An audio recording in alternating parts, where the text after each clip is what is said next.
हाय दोस्तों, कैसे हैं आप सभी। मैं डॉक्टर आनंद व्यास फिर से अपने यूट्यूब चैनल पर आप सभी का स्वागत कर रहा हूं और आशा कर रहा हूं सभी ठीक है, मस्त है, एंजॉय कर रहे हैं। ऑपरेशन मैनेजमेंट का सब्जेक्ट चल रहा है और 12th मोस्ट इंपोर्टेंट क्वेश्चन पर मैं आ गया हूं। जल्दी से देख लेते हैं। 12वां क्वेश्चन क्या है, काइजन, 7QC और 6 सिग्मा। देखिए, कहने को तो ये तीनों अलग अलग क्वेश्चन है, लेकिन इनकी अंतरात्मा एक ही है। अंतरात्मा एक का मतलब कि ये तीनों की तीनों क्वालिटी कंट्रोल की टेक्निक्स हैं। मीन्स के क्वालिटी को कैसे मैनेज किया जाए, क्वालिटी को कैसे इंप्रूव किया जाए, ये तीनों के तीनों इसके बारे में बात करती है। तो एक एक करके उड़ा देते हैं, ठीक है। और मैं तो इस बार बहुत जल्दी से उड़ाऊंगा और आपको समझ में भी आ जाएगा। पहला है काइजन। काइजन एक ऐसा क्वेश्चन है, यकीन मानिए दोस्तों, ये क्वेश्चन आपको कभी ना कभी वापस से एमबीए में फिर मिलेगा, अगले सेमेस्टर में फिर आएगा। इसलिए अभी से अच्छे से समझ लो इसको, क्योंकि ये क्वेश्चन कभी भी पीछा नहीं छोड़ता। काइजन एक जापानीज टेक्निक है। ये कहती है कि इम्प्रूवमेंट, ये लाइन याद रख लेना, improvement end with comma. End with किससे होती है? कोमा से एंड होती है। मीन्स कि इंप्रूवमेंट हमेशा किससे एंड होता है? कोमा से एंड होता है। कभी भी 100% इंप्रूवमेंट हासिल नहीं किया जा सकता। काइजन एक जापानीज टेक्निक है। वो ये कहता है कि आपने कितना भी अच्छा काम किया हो, कितना भी अच्छा परफॉर्मेंस किया हो, आप हमेशा उसमें सुधार की गुंजाइश रहेगी ही, हमेशा उसमें क्वालिटी इंप्रूवमेंट की गुंजाइश रहेगी। इसलिए जापानीज टेक्निक है। इसलिए जापान के लोग हमेशा अपने आप को तरक्की करने में, अपने आप को इंप्रूव करने में, अपनी स्किल एनहांसमेंट करने में वर्क करते रहते हैं। हमारे जैसे थोड़ी कि हम आराम से मस्ती करने के एग्जाम खत्म हो गया, अब कोई काम धाम है नहीं। तो जापानीज टेक्निक है, इसकी पूरी थ्योरी के अंदर यही भर भर के सारी की सारी चीज़ें लिखी हुई हैं, ठीक है। ये क्वालिटी इंप्रूवमेंट की टेक्निक है। ये आपको थ्योरी यहाँ मिल जाएगी। इसके अलावा जो पीडीएफ हमने अवेलेबल कराया है, जिसको आप ऑलरेडी बाय कर चुके हो, पेड पीडीएफ है। ये पीडीएफ तो फ्री है, लेकिन जो आपने ई बुक का पीडीएफ है उसके अंदर भी इसकी थ्योरी काफ़ी अच्छी लिखी हुई है, तो वहाँ से भी आप इसकी थ्योरी पढ़ सकते हैं, ठीक है। अब इसके अंदर काइजन के अलावा क्लाइजन को इम्प्लीमेंट करने के लिए या कंटिन्यूस इंप्रूवमेंट करने के लिए बहुत सी टेक्निक्स हैं। क्वालिटी कंट्रोल की 5S टेक्निक है, वैल्यू स्ट्रीम है, कैनबैन है। कैनबैन ऑलरेडी अपन देख चुके हैं। फ्लो चार्ट है। अब ये जो फ्लो चार्ट है, ये 7QC फ्लो चार्ट है। अब ये 7QC फ्लो चार्ट क्या है सर?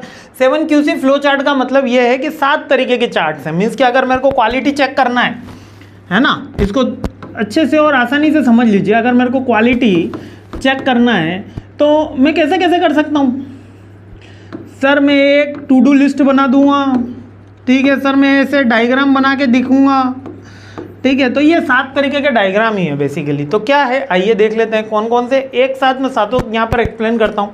सबसे पहला अपन ने वो पढ़ा था, क्या पढ़ा था? डिसीजन ट्री पढ़ा था। तो वो वाला जो प्रोसेस फ्लो चार्ट आता है वो 7Q का फर्स्ट आ गया। सेकेंड आ गई चेकलिस्ट, क्लियर हो गया। थर्ड आ गया आपका हिस्टोग्राम। हिस्टोग्राम और बार चार्ट यानी पेरिटो डायग्राम। पेरिटो डायग्राम अभी समझाता हूं मैं। हिस्टोग्राम और बार चार्ट में क्या डिफरेंस है, जल्दी से देख लीजिएगा। जो बार डायग्राम है, जो बार डायग्राम होता है ना, उसमें हमेशा ये गैप मेंटेन किया जाता है। एक बार से दूसरे बार के बीच में गैप होता है। और जो हिस्ट्रो होता है, इसमें गैप मेंटेन नहीं करते हैं, इसमें बस कंटिन्यूस सीरीज बना देते हैं, ठीक है। कंटिन्यूस सीरीज बना देते हैं, ये इस तरीके की। क्लियर हो गया? ये बार डायग्राम हो गया, ये हिस्टोग्राम हो गया। कहाँ दिक्कत है? बहुत इजी है, केवल इसको रिप्रेजेंटेशन ऑफ द डेटा है। पहला प्रोसेस चार्ट हो गया, फिर चेकलिस्ट हो गई, फिर तीसरा हिस्टो डायग्राम हो गया, और चौथा आपका बार डायग्राम ही है, लेकिन वो पेरिटो डायग्राम है। पेरिटो डायग्राम में इसमें क्या किया गया है, जरा ध्यान से देखिएगा। इसमें किया गया है कि ये केवल से केवल एक लाइन, डॉटेड जॉइंट लाइन निकाल दी गई है, जिससे हम इसका फ्लो चेक कर सकें कि ये किस तरफ से मूवमेंट चल रहा है, क्या ट्रेंडिंग चल रहा है। यानी कि हमने सप्लाई की एक डिमांड निकाल दी और उसके साथ हमने इसकी डिमांड की डिमांड निकाल दी, तो हम ये चेक कर रहे हैं। केवल पेरिटो डायग्राम में 2 वेरिएबल्स के बीच में अपन चेकआउट चल रहा होता है। या आप इसको पेरिटो याद भी ना रहे, बार डायग्राम याद रह जाए तो भी चलेगा, ठीक है। 4 याद हो गए। कौन कौन से थे, फटाफट बोलो? Histogram, bar diagram, to do list और प्रोसेस चार्ट, ठीक है। बहुत बढ़िया, आगे बढ़ते हैं। कॉज एंड इफेक्ट पे बाद में आते हैं। पहले एक स्कैटर डायग्राम। जब मैंने ये बार डायग्राम बनाया था, ठीक है, तो इसकी एक टेबल बनी होगी। मीन्स के इसके एक जॉइंट्स बने होंगे, यहाँ पे जॉइंट्स, यहाँ पे जॉइंट्स, यहाँ पे जॉइंट्स। तो इन्हीं जॉइंट्स को अगर मैं स्कैटर्ड फॉर्म में अगर लिख देता हूँ, स्कैटर्ड फॉर्म में मैं यहाँ पर ड्रॉ कर देता हूँ एक, और फिर इसमें से लाइन गुजार देता हूँ, ये केवल डाटा का रिप्रेजेंटेशन ही है। इसको स्कैटर डायग्राम। कहाँ पर ये यूज़ होती है? X1Y and Y1X। क्या है टॉपिक? रिग्रेशन एनालिसिस, ठीक है। याद आ गया? पिछले सेमेस्टर में बड़ा दबा के इसको क्वेश्चन निपटा है इसके, है ना। स्कैटर डायग्राम हो गया अपना। आ जाओ कंट्रोल चार्ट। अब यही कंट्रोल चार्ट क्या हुआ कि हमने एक लाइन ऐसे खींच दी, और ये जब शेयर मार्केट में अपन जाएंगे, फाइनेंस के क्वेश्चन से अपन निपटेंगे, रिस्क एनालिसिस के क्वेश्चन देखेंगे, तो इस तरीके के चार्ट डायग्राम के क्वेश्चन अपन जरूर देखेंगे। तो ये सारे के सारे एक कंट्रोल चार्ट हो गया जिसमें अपन ने एक रेंज दे देने के बाद उसको सॉर्ट आउट कर रहे होते हैं। क्लियर है? ये स्कैटर डायग्राम है, केवल एक डेटा का रिप्रेजेंटेशन की डिफरेंट टूल्स है। ओके, एक है cause and effect. Cause and effect, ये कॉज एंड इफेक्ट क्या कह रहा है कि यहाँ पर इफेक्ट तो चल रहा है, देखो ये इफेक्ट तो चल रहा है कंटिन्यूस, ठीक है।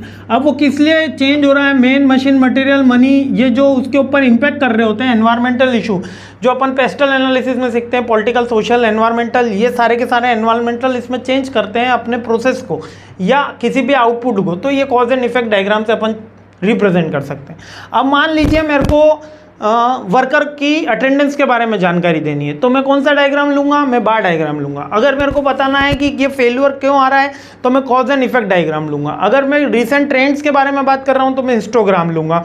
अगर मैं दो सीरीज की बात करूंगा तो मैं स्कैटर डायग्राम लूंगा। बस इसका यही इंपॉर्टेंस है कि कौन सा डायग्राम कहाँ यूज करना है। ये भर भर के थ्योरी लिखी है मैंने, इसी पीपीटी के अंदर भर भर के थ्योरी लिखी हुई है, तो आसानी से आपको याद हो जाएगा, कहीं कोई दिक्कत नहीं है। केवल इसका बेसिक कंसेप्ट और ये डायग्राम बनाना सबसे ज़्यादा इंपॉर्टेंट है।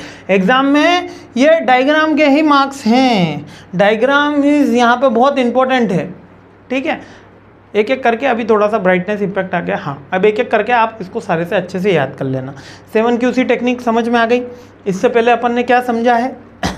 क्या काइजन समझा, इंप्रूवमेंट किससे खत्म होता है? कोमा से, ठीक है। अब अगली जो टेक्निक है वो है सिक्स सिग्मा टेक्निक। ये सिक्स सिग्मा क्या कह रही है? सिक्स सिग्मा ये कह रही है, ये मिनिमाइजेशन ऑफ द वेस्टेज पे वर्क करने वाली टेक्निक है। इसके अंदर क्या कहा जाता है कि आप वेस्ट को मिनिमाइज करो, वेस्ट को क्या करो? मिनिमाइज करो, जिससे आपकी क्वालिटी इंप्रूव हो जाएगी। मतलब ये इनका बेसिक फंडा ये है कि अगर वेस्ट मिनिमाइज हो गया तो आपकी क्वालिटी इंप्रूव हो जाएगी। और इसमें कितनी एक्यूरेसी चाहिए? 99.9999%। 10 लाख में से 6 गलतियां हो सकती हैं। इंडिया में किसको मिला हुआ है? सबसे पहले मिला था अपने मुंबई के डब्बा वाला एसोसिएशन को। मुंबई के डब्बा वाला एसोसिएशन वही ग्रुप है जिसने प्रिंस साहब ने, जो ब्रिटिश के अभी प्रिंस बने, उन्होंने उनके साथ थोड़ा सा इंटर्नशिप वगैरह का भी काम किया था। मुंबई में एक डब्बा वाला एसोसिएशन है, काफ़ी अच्छी केस स्टडी है उनकी कि वो कैसे वर्क करते हैं कम लिटरेट होने के बावजूद। कम लिटरेट मतलब कि 10वीं 12वीं ग्रेजुएट होने के बावजूद ही वो काफ़ी ऐसा काम करते हैं जो MBA के प्रोफेशनल्स नहीं कर पाते। एक्यूरेसी जो बड़ी बड़ी कंपनीज नहीं कर पाई, मीन्स कि उनके प्रोडक्ट डिलीवरी में कभी भी ऐसा चेंज नहीं होता। कभी भी ऐसा नहीं होता कि राम का खाना शाम को शाम का खाना, जतिन को जतिन का खाना, मोहन को और मोहन का खाना पिंटू को मिल जाए, क्योंकि पिंटू भैया तो सब खा लेते हैं। तो यही सारी की सारी चीज़ें अपन को ध्यान रखनी है, ठीक है। तो jokes apart, 99.999% accuracy six sigma में अचीव करी जाती है। 6 लाख में से 10, इसके अंदर से 6 लाख आउट ऑफ 6 एरर से ज़्यादा नहीं होनी चाहिए। मिनिमाइजेशन ऑफ वेस्टेज पे काम करती है। और इसके कुछ फेजेस हैं। इसके फेजेस क्या कहते हैं सिक्स सिग्मा के? सबसे पहले आप प्रॉब्लम को डिफाइन करो, फिर फाइंड आउट करो कि उसको कैसे सॉल्व किया जा सकता है, फिर एनालिसिस करो, इंप्रूव करो और कंट्रोल करो। नॉर्मल चीज़ है ये, कोई सिक्स सिग्मा के फेस नहीं है। ऐसे क्वालिटी कंट्रोल के फेस से भी याद करोगे तो याद हो जाएगा। सबसे पहले क्या करते हैं अपन? प्रॉब्लम पता लगाते हैं। प्रॉब्लम पता लगाने के बाद उसको मेजर करते हैं। मेजर करने के बाद अपन क्या करते हैं? उसको एनालिसिस, इसको सॉल्व कैसे किया जा सकता है, फिर सॉल्यूशन निकाल के फिर उसको इम्प्लीमेंट कर देते हैं, फिर उसको कंट्रोल करते हैं। यही तो चीज़ें होती हैं। पहले आइडेंटिफिकेशन, फिर मेजरमेंट, फिर एनालिसिस। आइडेंटिफिकेशन, मेजरमेंट, एनालिसिस, फिर प्रॉब्लम सॉल्विंग हो गई, इम्प्लीमेंटेशन कर दिया आप अपन ने, और फिर उसको कंट्रोल कर दिया। तो यही इसको DMAIC प्रोसेस बोला जाता है, जो सिक्स सिग्मा के अंदर इंक्लूडेड है। थोड़ा सा फास्ट चला, लेकिन सारे टॉपिक्स अपन ने कवर अप कर लिया। अगले वीडियो में मिलते हैं, जल्द से जल्द ये सीरीज कंप्लीट करते हैं। जय हिंद।